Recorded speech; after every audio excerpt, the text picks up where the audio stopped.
Hello. Today I'm going to show you how to refill, test, and top up your engine coolant. Open the car hood and if you're standing in front of it, on the right side there is a tank for the coolant of the car liquid.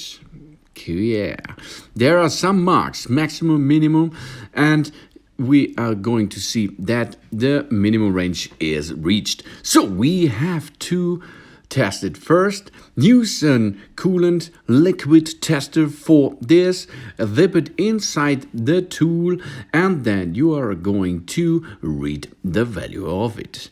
That means it is minus 22 degrees. Coolant level. Good job. Now you have to think. Top up with new coolant or top up with water.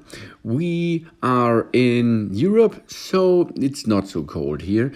We can go and use some water.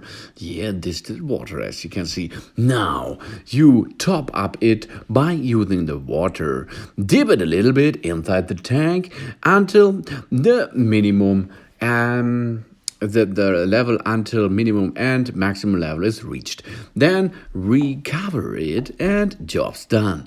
Thanks for watching. Please subscribe me and give me a positive feedback and see you next time. Soon.